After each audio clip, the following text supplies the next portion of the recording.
Hello, Jaguars. This is Fahad. It's been a while since I made a YouTube video. It's been almost a little over a week.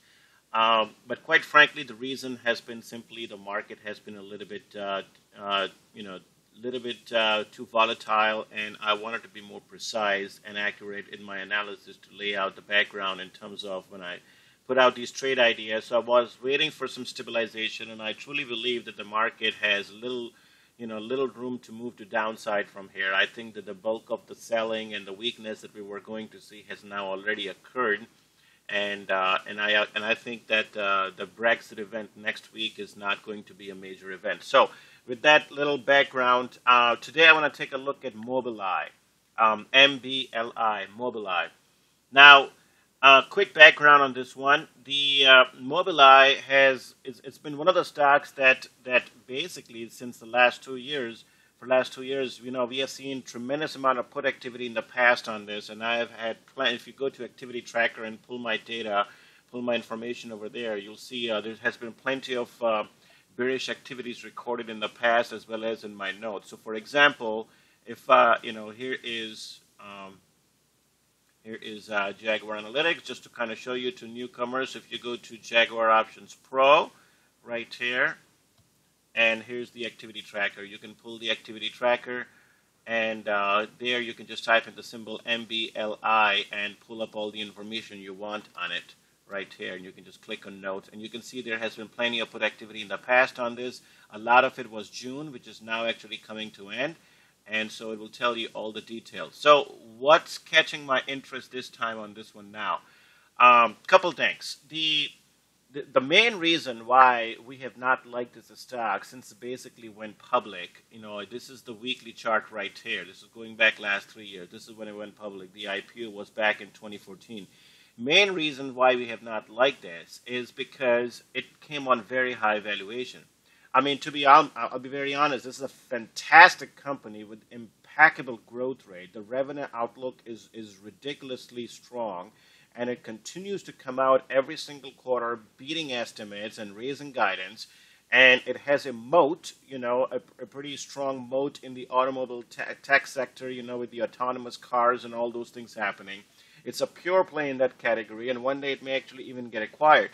The problem was when the company came public right here in 2014 with a $10 billion market capitalization, it was trading at literally 22 times 2 years out sales estimate. I'm not even talking about earnings. Earnings are like 200, 300 times earning. I'm talking about sales. 22 times 2 years out sales estimates. It was ridiculous valuation. And so that was the main reason why we have been pretty bearish on this all this time, and we've never liked this stock. But otherwise, I cannot argue with the revenue growth. It has been impeccable. Now, I'm about to change my stance, okay? And I'm turning bullish over here for a couple of reasons. I believe, at least in the short term, that I think that the fundamental picture is going to become much more clear, and the valuations are slightly better than what they were before. At this juncture, after 2 years of doing nothing, all right? So here's a stock. First, take a look at it on the technical basis. What I'm looking for is, here is the trend line. If I draw it from here to here, you can connect the dots, and let's make this bigger. Right here. This is the trend line. Okay, it failed here, it failed here, failed here, failed here, and now it's attacking again. I'm looking for a breakout through this downtrend resistance. All right? You can take a look at it this way, or you can see this right here. This is volume over price resistances, and there's one heavy resistance in 40. So you can just call it 40, or you can call it 39.50. Either way, I'm looking for a breakout through this downtrend resistance, and my target is all the way. First target is right here, which is, to be precise, 43.90. 43.90 is my first target. There's going to be a big volume of price resistance that's going to be coming up over here. But based on the catalysts we're going to talk about later in the video, if those catalysts pan out, I think this could break out from this 43, 43.90, 44 level and possibly make a run all the way to 53 levels. There's a big air pocket coming up over here. So my first target is 43.90. My second target is all the way to 53.30. All right, and I'm looking for a breakout through this. Now, That's a technical view. Here's another way to take a look at technical. This is from stock charts. It's a beautiful chart formation right here. As you can see, here's the major volume over price resistance that's coming into play. That's exactly at $40 a share. And so that's what I was talking about. I'm looking for a, let me just put it this way. Let me do some artwork here so you can see. So if I connect the dots here, that's one resistance. And if I connect this, this is the other one. Both are coming into play between 39 and 40. And I'm looking for a breakout through this with a rally all the way up to basically call it $44 a share. And that's the first target. Second target is all the way to 53. We're going to use a stop loss on this way up here, way down here. So you're probably wondering, wow, that's low down here. But it's a very volatile stock. It doesn't take a very long, for this to move. So look at how quickly it came back down and came back up. So I need to use this as stop loss. This is my reference point. We're going to call it 34. If it breaks 34, just get the hell out. It's not working, okay?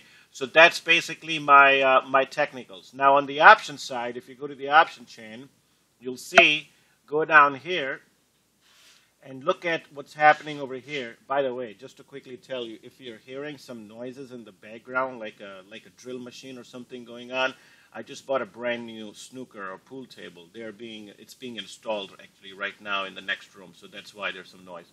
Anyways. So here is, look over here, what's going on over here. There's July, this is the regular July monthly, and then the week after July, you'll see that there's 8,000 volume in July 22 expiration 40 strike calls. Okay, they came in this morning within half hour after market open and bought over 8,000 contracts of July 22 weekly 40 strike call options. They paid $1.30 to $1.45 for this, to $1.30 to $1.45 or $1.40. So it hasn't moved much. It's still trading. It's only 5 cents higher where they bought it. So it's still trading about the same price. Overall, this is approximately 1.35. Let's do this. Is $1.2 million bullish bet. And as I'm looking at the data, about 84% of all these calls was bought on the offer. With one of those blocks was a big block, 2,500 contracts, and then they came back with and they bought smaller size lots. So all of them, about 90 or 84% of these were bought on the offer. Here's another way to show you this. Let me just pull this up right here. Come on. There you go. So you can see right here. This is the July 22 weekly 40 strike call options, now 8,900 contracts, and these are all the fills. Intermarket sweep is when they don't care where they're buying. That's what this means. The conditions means intermarket sweep. They don't care where they're buying. They just want to get their hands on it, and they go basically and attack it from all different angles. They're going after different exchanges. They're buying in all places. So this is the tally, okay? This is $1.2 million bullish bet. And this activity is, on average day, it trades at 2,500 contracts. So this is more than 3 times. This is more than 3 times the call activity, the daily average call volume. And pretty active, pretty aggressive. The chart is holding very well, trying to break out over here in an ugly market tape with NASDAQ down 56 points as I'm making this video. So we got bullish activity. We got technicals that are breaking out. Now on the fundamental side of things. So this is what I have. One thing, first of all, I should mention is that earnings are not going to be out. If I go to my chart, earnings are not out until the first week of August. So we know that's not the catalyst. And any time, keep in mind, for reference sake, any time when somebody is buying call options for in a weekly strike, in a weekly period, you just have to know there has to be a very concrete, very specific catalyst in play over here. Okay, because nobody comes and buys weekly call options, just to make a move, especially not $1.2 million worth. They buy call options when they're making a play on a very specific catalyst. So what is the catalyst here? Why do they like these call options that are expiring on July 22nd? To dig into that information, here's something interesting, because this came just yesterday from RBC Capital. How timely is that? This is from June 2nd, 16. The analysts were meeting with the management right here. So, and this note basically goes to talk about what they see the analysts what they came back with. And here's something interesting that caught my attention on the fundamentals on the catalyst side.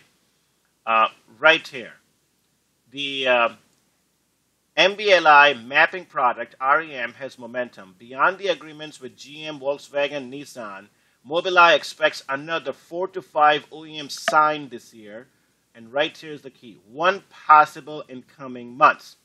We wouldn't be surprised to see mapping and or tech companies as customers and partners. Finalization of initial contracts expected within months, with a management confident that the monetization framework recurring revenue that is win-win for OEM Mobileye. All right, so that's right there. Is one thing. Mobileye already has big contracts signed with GM, Volkswagen, and Nissan, and it appears that the management told the analysts that they're actually looking at 4 to 5 more OEMs to be signed this year. One of them is possibly coming anytime soon. They just said in coming months. I think that could possibly be the catalyst. Maybe it's BMW, maybe it's Ford, maybe it's somebody else. We don't know. So a big partnership agreement with a large OEM in coming months. That's one catalyst. Second catalyst is right here. Expect breakthrough autonomous vehicle announcement. First ever level 4 fully autonomous program could be announced within weeks. Okay, so this is even shorter term catalyst. First ever level 4 fully autonomous program could be announced within weeks. Program would launch in 2021. That's way out there. However, REM and Mobileye's driver policy algorithms could be for ride-sharing program. This could help build investor confidence as Mobileye approach to autonomous driving. And note, this is 1 to 2 fully autonomous program mentioned on their Q1 2016 call, but timing is now more certain. So right here is the key. All right. So basically, in Q1 2016 conference call, and I actually pulled that before I started the video, I wanted to confirm that the management did indeed talk about an announcement coming pretty soon about some sort of autonomous vehicle, which is going to implement the Mobileye technology, the driver, the algorithms, and all of that. And this was only vaguely mentioned in the Q1 earnings call, but now RBC Capital, after meeting with the management yesterday, is making the case that they believe the timing is now more certain and it should be coming within weeks. So here you go. There are two catalysts. By the way, this is about autonomous vehicles. It could be anything. Could be with Google. Could be with Apple. You know, Apple is working with the on car as well, or at least building some sort of technology on cars. We don't know. Could be even an M&A target in that case, if you think about this. If Apple is moving in the car and Google is working on this. So we have an autonomous vehicle announcement that's pending anytime in the next coming weeks, as well as we have some sort of large OEM announcement that's coming up in the next couple months.